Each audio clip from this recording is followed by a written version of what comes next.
Narito na ang mga trending na kwento sa mundo ng social media.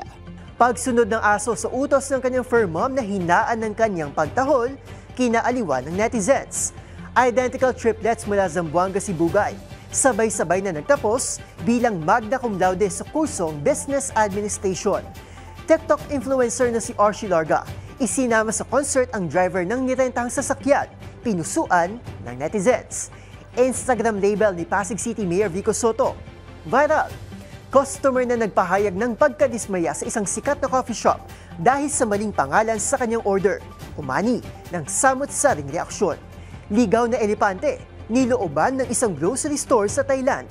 At para sa ating trending showbiz balita, Miss Universe Philippines 2023 Michelle D. aksidenteng nakagat sa muka ng kanyang alagang aso.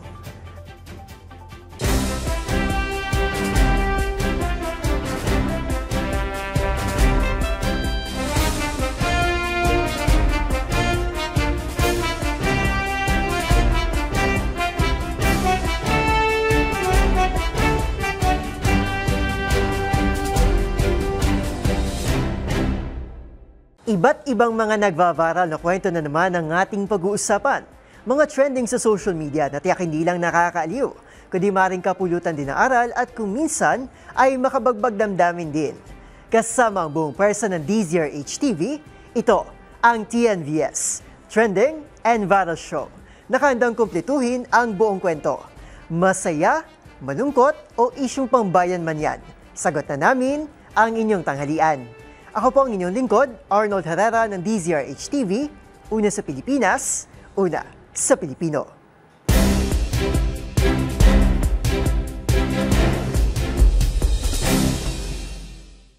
Para sa ating unang trending story, likas sa mga aso ang pagtahol ng malakas sa tuwing ito ay nakakaramdam ng takot o di naman kaya ay para makuha ang atensyon ng kanilang mga fur parent.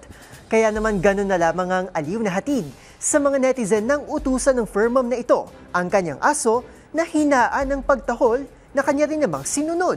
Ang nakatutuwang tagpo ng aso na si Greta sa kanyang fur mom, panoorin sa trending report ni Dustin Bayog. Trending online ang asong mula sa Rodriguez Rizal na tila nagpakita ng pagiging masunurin sa kanyang amo. Makikita kasi sa video na tila pinakikiusapan ng fur mom ang kanyang fur dog na si Greta na hinaan lamang ang pagtahol. Lakas, mahina lang. O mahina lang ha, mahinang kahol lang ha. Hindi naman siya binigo ni Greta at talagang tumahol nga ng mahina. Yan, ganun.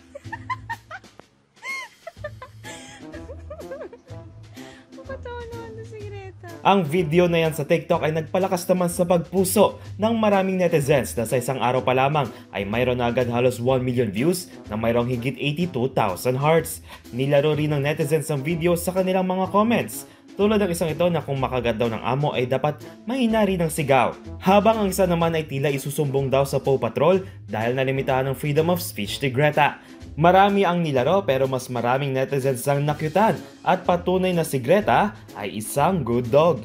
Para sa DZRH TV, ito si Dustin Bayog. Una sa Pilipinas, una sa Pilipino.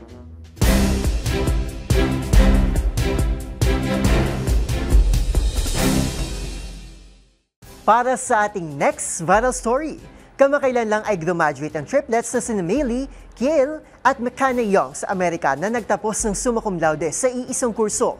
Ngunit, sino mag-aakala na magkakaroon din pala ng Pinoy version?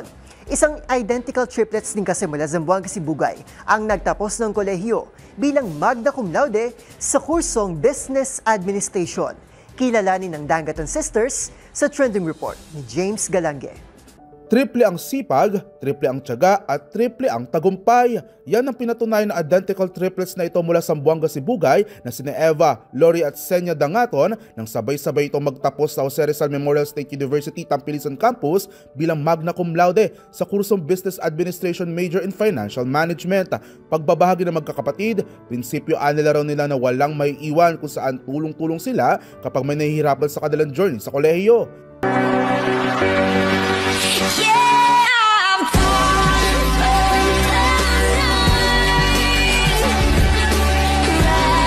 Ayon kay Lori, mula bata pa raw kasi ay naging built-in best friends na sila, kaya ganun na lamang din ang closest na nabuo nila hanggang sa pagtanda.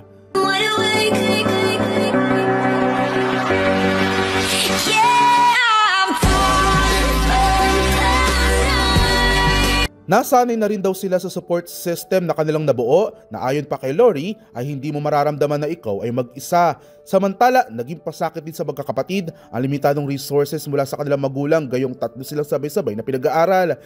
Dagdag pa nito ay bagamat identical sila ay may mga bagay pa rin silang hindi na pagkakasunduan gaya ng study habits. Mayroong sanay na mag-aral na mag-isa, mayroong sanay na magpuyat habang mayroon din namang maagang natutulog. Pero sa kabila noon ay all hopes pa rin ng Dangaton sisters na makatapos ng pag-aaral kung saan si Lori pa ang itinanghal na valedictorian ng kanilang batch. Para sa DZRH TV, ito si James Galange, una sa Pilipinas, una sa Pilipino.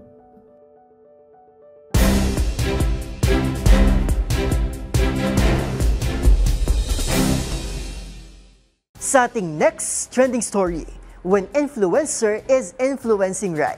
Yan ang sinangayunan ng netizens sa post ng TikTok influencer na si Archie Larga. Imbes kasi na paghintay ng driver nang nirentahan itong sasakyan para dumalo sa concert, ay isinama niya lang ito. Bagay na pinusuan ng netizens. Ang first time experience ng driver sa concert ng P-Pop Kings SB19. Tutukan sa trending report ni Rovic Manuel. Pinusuan ng netizens ang viral video na ito ni Archie Larga, isang pharmacist at TikTok influencer dahil sa kaniya umanong act of kindness. Sa video kasi na ibinahagi ni Archie sa kaniyang social media accounts, ikinuwento nito na nagrenta siya ng sasakyan patungo sa dadaluhan niyang concert ng SB19 sa Philippine Arena. Ayon kay Archie, imbes daw na paghintayin niya ang driver ng kaniyang nirentahang sasakyan sa parking lot hanggang sa matapos ang concert, ay inalok niya na lang ito na sumama sa kaniya. Magalang umanong tinanong ni Archie ang driver kung gusto nitong sumama sa concert ng libre, gayong may sobra naman siyang isang tiket at pumayag naman ito. May kita ko sa mga TV, di ba, pagka yung pinapakita na paano kaya kung nandyan ako habi? Ngayon mararanasan mo na. First time din daw umano ng naturang driver na maka-attend ng isang live concert. Sa video, kita rin ang tila pag-head bobbing ito at pagkuha ng video habang tutok sa performance ng P-Pop group sa big screen.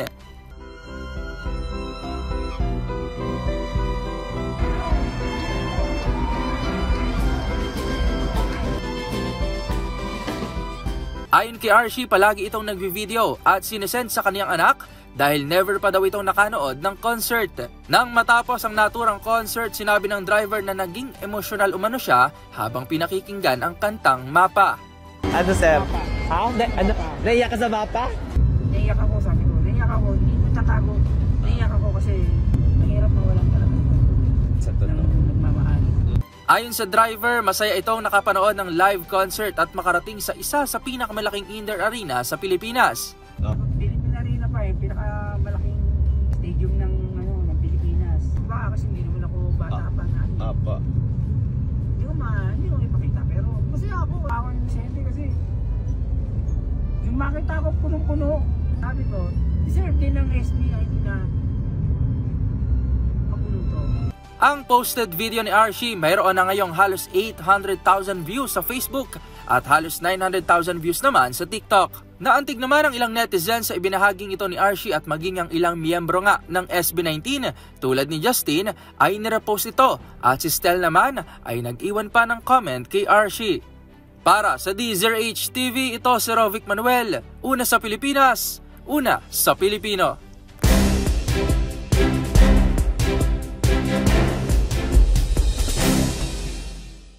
Sa ating sunod na istorya, laging may ayuda, walang time mag-edit, at busy sa serbisyo.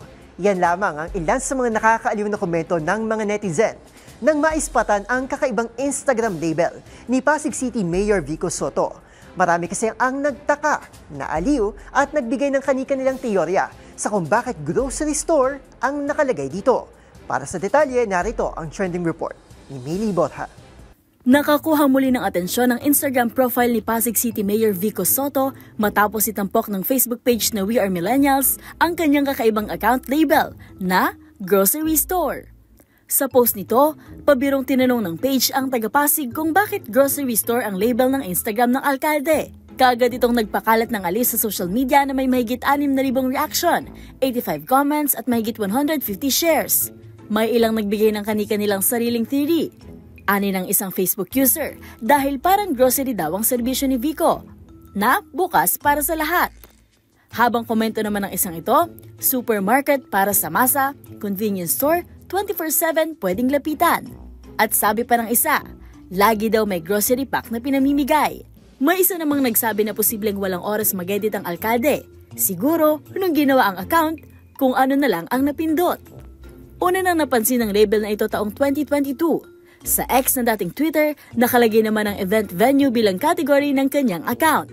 Hindi pa nagbigay ng detalyadong paliwanag si Soto, ngunit sa isang hiwalay na Facebook post, binanggit niya na 10 years ago pa yan nakalagay. Para sa DZRH TV, ito si Mili Borja, una sa Pilipinas, una sa Pilipino.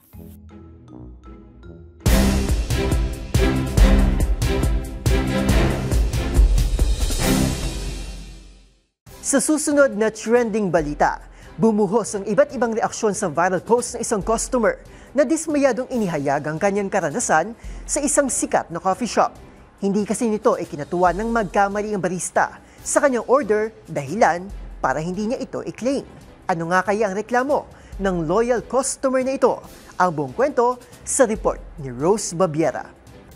Viral ngayon ang isang Facebook post ng isang customer na nagpahayag ng kanyang pagkadismaya sa isang sikat na coffee shop dahil sa maling pangalan na nilagay sa kanyang cup matapos niya umanong malinaw na itama at sabihin ang spelling nito sa barista.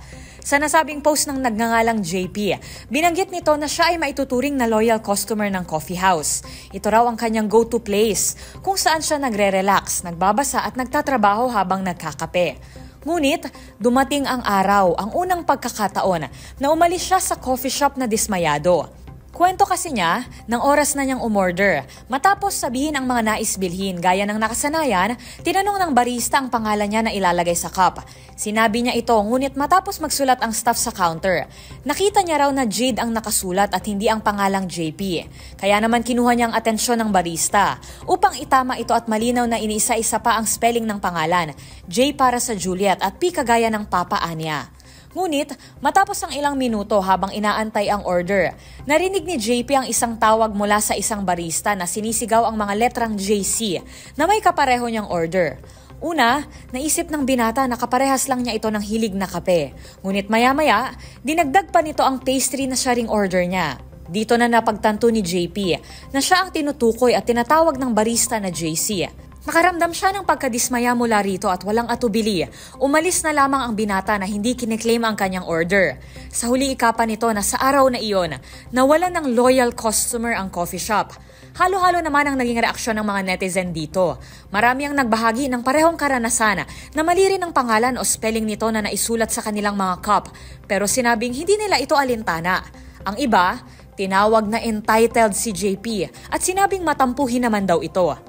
Ang iba hindi naman naiwasan na iugnay sa binata ang kondisyon na tinawag nilang main character syndrome, kung saan umaakto ang isang individual na bida sa isang kwento, sa punto na binabaliwala na nito ang karanasan at damdamin ng iba. Mabilis na nag-viral ang post at marami ang sumakay sa biruan kaugnay nito. Pati ang sikat na ride-hailing app na Angkas nakisakay sa mga sarkastikong banat ukol dito. Gayon din ang Supermall SM Cinema pati ang Bose Coffee na may mga pahaging din ukol sa usapin. Si JP, una ay deadma pa sa mga bashers ngunit hindi rin pinalampas ang mga posts ukol sa kanya. Kasabay ng panawagan na may hangganan dapat ang pagka-cloud chase o iyong pagsakay sa mga trend kagaya nito. Para sa DZRH TV, ito si Rose Babiera. Una sa Pilipinas, una sa Pilipino.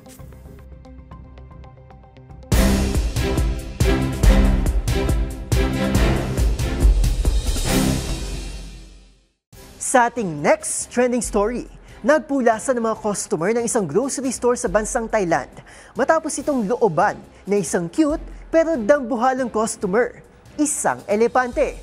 Paano ba naman kasi? Bigla na lang itong pumasok at sabay lamon ng masarap na pagkain.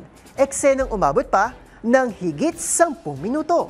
Kilalanin ng cute na elepanteng yan sa aking trending report. Nagulantang at mabilis na nagpulasan ang mga customer ng grocery store na ito sa Thailand sa pagdating ng isang higanteng bisita.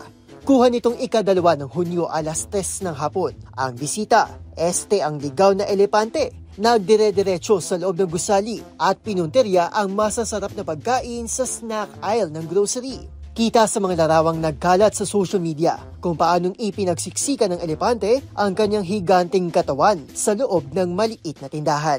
Saktong-sakto rin ang tangkad nito sa taas ng kisame at tila hindi mo rin malaman kung paano nito napagkasya ang sarili sa loob ng tindahan. Matapos kumain, pasimple na ring nag-sweet escape ang hayop na kinilala bilang si Plai Biang Lek, ang friendly elephant mula Khao Yai National Park na mahilig daw talagang maglakwat siya at minsan na ring umanong napaulat na sumalakay sa isang karenderya. Ilan daw sa mga pinuntirya nito ay rice crackers, chicken eggs at dried bananas.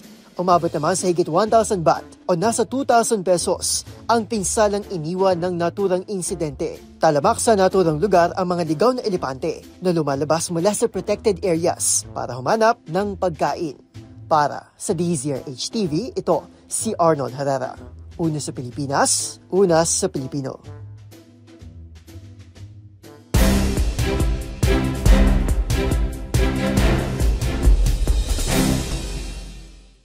At para sa ating trending showbiz balita, unexpected plot twist para kay Miss Universe Philippines 2023 Michelle D ang nangyari sa kanya nitong Martes.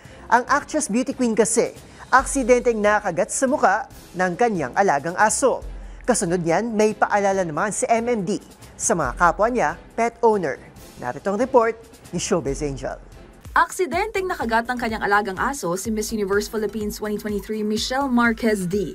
Sa Instagram, pinakita ng actress beauty queen ang tinamong sugat sa muka. Sa kabila naman ito, ipinagtanggol ni MMD ang kanyang fur baby at nilinaw na honest accident ang nangyari. Agad namang kumonsulta sa doktor si Michelle at in-update ang fans na no signs of infection, drying cleanly na raw ang active spots at nabawasan na rin ang pamumula sa kanyang mukha. Makikita naman sa social media account ni Dr. Vicky Bello ang isinagawang treatment sa balat ni Michelle at pinayuhan ang lahat na oras na makalmot o makagat ng aso ay magtungo agad sa pinakamalapit na Animal Bite Center o ospital dahil anya, rabies is not a joke. Habang paalala naman ni MMG sa kapwa fur parents, no matter how much we love our fur babies, never underestimate dog bites. Para sa DZRH TV, ito pa ang Showbiz Angel, una sa Pilipinas, una sa Pilipino.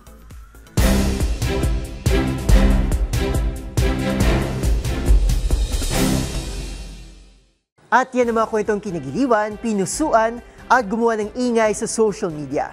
Kung meron di kayo mga katulad na istorya, i-share nyo na yan sa ating comment section o di naman kaya ay itag nyo kami sa TikTok at DZRH News.